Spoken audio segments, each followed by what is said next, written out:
रोहन का खुशी खुशी बर्थडे मन रहा था। सभी लोग बहुत खुश थे कि रात के 12 बजे के बाद अमावस्या का दिन शुरू हो जाता है। इस बात की किसी को कोई खबर नहीं थी। अंधेरी रात और भोले भाले गांव वाले ये सोचकर खुश हो रहे थे कि इस बार अमावस्या की रात में कोई घटना नहीं घटेगी, जैसे कि पिछले कई अमावस्या से घटती आ रही थी, क्योंकि इस बार ओझा ने अपना काम कर दिया था। सब सो रहे थे। रोहन, उसके पापा और अंकेश सब छत पर सोने लगे। जब तीनों सोए तो सब ठीक था। अचानक रात में अंकेश को कुछ अजीब सी महक आई, जैसे कुछ सड़ रहा हो। उसकी बदबू उसको झंझोड़ रहे थे, लेकिन जैसे ही उसकी आंखें खुली, उसकी सांसें वहीं अटक गई। वहां पर रोहन नहीं था। रोहन, रोहन। तभी उसके पापा भी उठ जाते हैं। वो सब इधर उधर खोजने लगते हैं, लेकिन रोहन कहीं पर भी नहीं था। अचानक गांव में हल्ला मच गया कि इस बार भी वो चुड़ैल ओझा के झाड़ फूंक करने के बावजूद भी बच्चे को उठा कर ले गई। रोहन, रोहन बेटा। उसके पिता समझ गए थे कि वो चुड़ैल उसके बेटे को ले गई है। तभी उनकी आवाज़ सुन उसकी माँ भी उठ गई और बाहर आकर चिल्लाने लगी, रोहन, रोहन, बचाओ, बचाओ मेरे बेटे को। नीचे सो रही अंकिता और रितिका भी बाहर आ गई। क्या हुआ? रितिका ने अंकेश से पूछा। रोहन नहीं मिल रहा है, अंकेश ने रितिका से कहा। रितिका अचानक बेहोश होते होते बची, क्योंकि अंकिता ने उसे संभाल लिया। अचानक अंकिता के ऊपर खून का एक कतरा सा गिरा, और जैसे ही वो ऊपर की ओर देखती है तो उसके ऊपर एक साथ कई लोथड़े और खून के छींटे पड़ते हैं। तभी एक आवाज़ सुनाई दी, बचाओ अंकेश। अंकेश ने ऊपर की तरफ देखा तो उसकी आंखें फटी की फटी रह गईं। वो चुड़ैल रोहन को अपने रीछ जैसे हाथों में थामी हुई थी और वो रोहन की गर्दन को मुंह से काट रहे थे। रोहन दर्द से बिलबिला रहा था, क्योंकि वो उसकी गर्दन को छोड़ नहीं रहे थे। हवा में कोई उसका क्या ही बिगाड़ पाता। रोहन, रोहन, अंकेश लगातार चिल्ला रहा था, और फिर वो उसको लेकर जंगल की तरफ उड़ चली। रोहन का शरीर दम तोड़ चुका था। वो उसको उठाए उड़ी चली जा रहे थे। मैं फिर आऊंगी, ये कहते हुए वो उड़कर वहां से चली गई। सभी बस उसे जाते हुए देख रहे थे। अंकेश बस सोचता ही रह गया, और वो अपना काम करके जा चुकी थी। रितिका का तो रो रो कर बुरा हाल था, और अंकिता कभी रोहन की माँ को समझाती तो कभी रितिका को। गांव वाले सब जानते थे कि उसका कोई कुछ नहीं बिगाड़ सकता। वो हर बार बच्चों को लेकर हवा में उड़ जाते थे। सब उसके पिता को ढाढ़स बंधाने लगे। किसी तरह रात कटी। सुबह जब रोहन को ढूंढने निकले तो रोहन की लाश वही गांव के बाहर खुर्द-बुर्द हालत में मिली। उसको पहचानना भी मुश्किल था। आज अंकेश का जन्मदिन था और अमावस का दिन भी शुरू हो चला था, लेकिन अंकेश ने कोई जन्मदिन नहीं मनाया, क्योंकि आज उसका दोस्त रोहन इस दुनिया को अलविदा कह चुका था।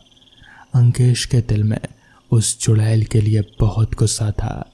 उसे पता था कि आज भी अंधेरा होगा और वो चुड़ैल ज़रूर आएगी उसको ले जाने के लिए। रात का सन्नाटा हुआ। आज अंकेश नीचे कमरे में लेटा उसका इंतज़ार कर रहा था कि वो कब आए। सब अपने अपने कमरे में थे, क्योंकि आज की रात फिर खतरनाक होने वाली थी। अंकेश की आंखों में नींद नहीं, बल्कि बेचैनी थी। गांव में आज के दिन कोई भी बाहर नहीं निकलता था। अचानक उसे खिड़की के पास एक साया उतरता हुआ नजर आया। वो चुपचाप लेटा रहा। अंकेश एक निडर लड़का था। उसने जानबूझकर दरवाजे की कुंडी ही नहीं लगाई। उसे यकीन था कि आज की रात वो ज़रूर आएगी। अंकिता और रितिका दूसरे कमरे में थी, अपने माँ के पास। शेर का शिकार करना हो तो पहले बकरी को ही बांधा जाता है। वही अंकेश ने किया। अंकेश को यकीन था कि वो उसे बिस्तर से उठाने के लिए और फिर ले जाने के लिए ज़रूर कोशिश करेगी। अचानक दरवाज़ा खुला। बगैर कोई आवाज़ के वो इंतज़ार में था कि कब उसे वो चुड़ैल हाथ लगाए। तभी अचानक से उस चुड़ैल ने उसे पकड़ा और एकदम से अंकेश ने अपना चादर हटाया। उसके हाथों में भभूत थे। उसने तुरंत ही वो भभूत उस चुड़ैल के ऊपर फेंक दिया। भभूत पड़ते ही वो चुड़ैल जैसे छटपटाने से लगी। उसे जैसे कुछ भी दिख ही नहीं रहा था। उस चुड़ैल को कुछ समझ नहीं आ रहा था। तभी अंकेश ने वहीं पास ही में पड़ा केरोसिन का बोतल उठाया और उस चुड़ैल के ऊपर डाल दिया और फिर माचिस मारकर घर को बंद कर दिया। उस कमरे को बंद करते ही वो चुड़ैल जैसे छटपटाने से लगी। उसे कुछ भी समझ नहीं आ रहा था। अंकेश बाहर था।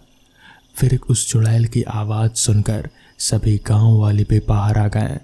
सब उस चुड़ैल को चीखता हुआ सुन रहे थे। फिर धीरे धीरे उसकी चीखें भी बंद हो गई और सब कुछ जैसे शांत हो गया।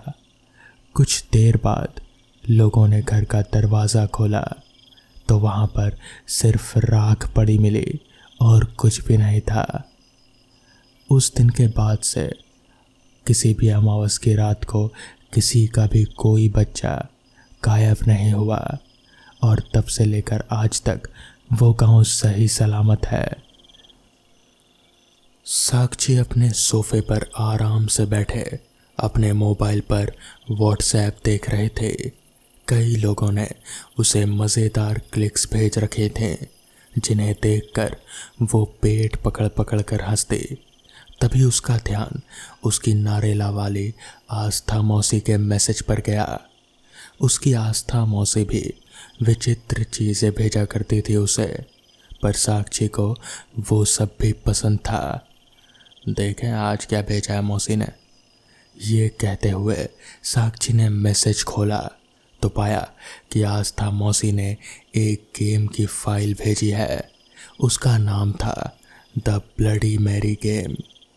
साक्षी ने बिना कुछ सोचे बगैर कि उस फाइल में वायरस हो सकता था या उस गेम में कुछ घिनौना हो, उसने वो फाइल लोड कर दी। गेम शुरू हुआ और सामने स्क्रीन पर एक बेहद ही डरावनी औरत का चित्र आया। उसकी लंबी नाखून थी, काले घुंघराले बाल थे, आंखों के इर्द गिर्द काले घेरे थे, त्वचा सफ़ेद सी थी, शार्क मछली की तरह असंख्य नुकीले दांत थे और उसने लाल रंग का पुराने ज़माने का गाउन पहन रखा था। उस औरत के पीछे एक कमरा था जिसमें छत विछत लाश, आदमियों के अंग और खून हर तरफ फैला हुआ था। उसे देख साक्षी एक पल के लिए तो सहम गई, पर फिर भी उसने गेम खेलकर देखने की सोची। उसे डरावने मोबाइल गेम्स पसंद थे। ग्राफिक्स बढ़िया लग रहे हैं और माहौल भी काफ़ी डरावना है, बढ़िया। खुश होते हुए साक्षी ने मन में कहा। कुछ पल बाद स्क्रीन पर स्टार्ट का बटन आया जिसे साक्षी ने दबा दिया। फिर कुछ समय तक लोड होने के बाद वही डरावनी औरत स्क्रीन के सामने प्रकट हो गई और डरावने तरीके से हंसने लगी। ये सुन साक्षी थोड़ा घबरा गई। आगे उस औरत ने कहा कि उसका नाम मैरी है, जिसके बाद मैरी ने कहा, वेलकम, ब्लडी मैरी गेम में आपका स्वागत है।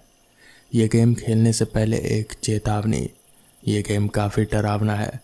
अगर आप बच्चे हैं, वृद्ध हैं, दिल के मरीज हैं या फिर प्रेग्नेंट हैं तो इस गेम को ना खेलें। प्रेग्नेंट शब्द ने साक्षी की दुखती रग पर हाथ रख दिया। वो दोबारा उन बुरी यादों में खो गई जिनसे वो बचना चाहती थी। शादी के 10 साल बाद भी वो माँ नहीं बन पाए थे। डॉक्टरों ने कह दिया कि वो कभी भी माँ नहीं बन पाएगी। शैलेंद्र, उसके पति, और उसकी कितनी तमन्ना थी बच्चे के लिए। साक्षी ने फौरन इन ख्यालों को झटक दिया, अपने आंसू पोंछे और अपना पूरा ध्यान गेम में लगा दिया। आगे मैरी बोली, ये गेम आसान है। अपनी और अपने किसी प्रियजन की तस्वीर अपलोड करो, फिर आपके सामने एक बड़ा सा आईना आएगा। अपने कमरे में अंधेरा कर आपको बस 3 बार ब्लडी मैरी बोलना है और तब आपको भविष्य दिखेगा, आपका और आपके उस प्रियजन का। भविष्य देखने के बाद आपके सामने 2 विकल्प होंगे। अपने भविष्य के आधार पर आपको उन दोनों में से एक विकल्प को चुनना होगा। साक्षी ने मन ही मन कहा, ये गेम तो मुझे कोई डरावना सा स्लैशर गेम लग रहा है, पर यह तो काफ़ी आसान गेम निकला। कोई नहीं, गेम मज़ेदार लगता है, चलो खेलते हैं। साक्षी ने शैलेंद्र और अपनी तस्वीर अपलोड कर दी। फिर वो अपने कमरे में गई, खिड़कियों पर पर्दे डाले और अंधेरा कर अपने बिस्तर पर बैठ गई। बैठने के बाद उसने कहा, bloody Mary, bloody Mary, bloody Mary. Screen पर लोडिंग दिखने लगा। काफ़ी समय तक कुछ दिखा ही नहीं। साक्षी ने झुंझला कर कहा, ये तो बकवास गेम निकला, बेमतलब का मैंने अपना सारा समय बर्बाद किया। ये कहकर साक्षी उठी ही थी कि अचानक उसे चक्कर आए और वो गिर पड़ी। उसे जब होश आया तो उसने पाया कि वो किसी अनजान कमरे में थी। उसके हाथ पैर बंधे हुए थे, मुंह पर पट्टे थे, जिस कारण वो आवाज़ नहीं लगा पा रहे थे। तभी उस कमरे का दरवाज़ा खुला और सामने उसे 2 परछाइयाँ दिखे। साक्षी को कुछ भी समझ में नहीं आ रहा था कि ये सब क्या हो रहा था। वो हैरानी से अपने आसपास देख रहे थे। फिर उन परछाइयों को उसने मन ही मन में कहा, ये सब क्या हो रहा है? मैं तो अपने घर में थी और वो गेम खेल रही थी, पर फिर क्या हुआ? याद नहीं आ रहा। मेरा किडनैप हुआ? नहीं, पर कोई ऐसा क्यों करेगा? तभी वो परछाइयाँ आगे आई और साक्षी को अपने उन परछाइयों के चेहरे दिखे। वो शैलेंद्र था और उसके साथ में उसकी सेक्रेटरी आयुषी। उन्हें देख साक्षी खुश हो गई। उसने सोचा शैलेंद्र उसे बचाने आया है।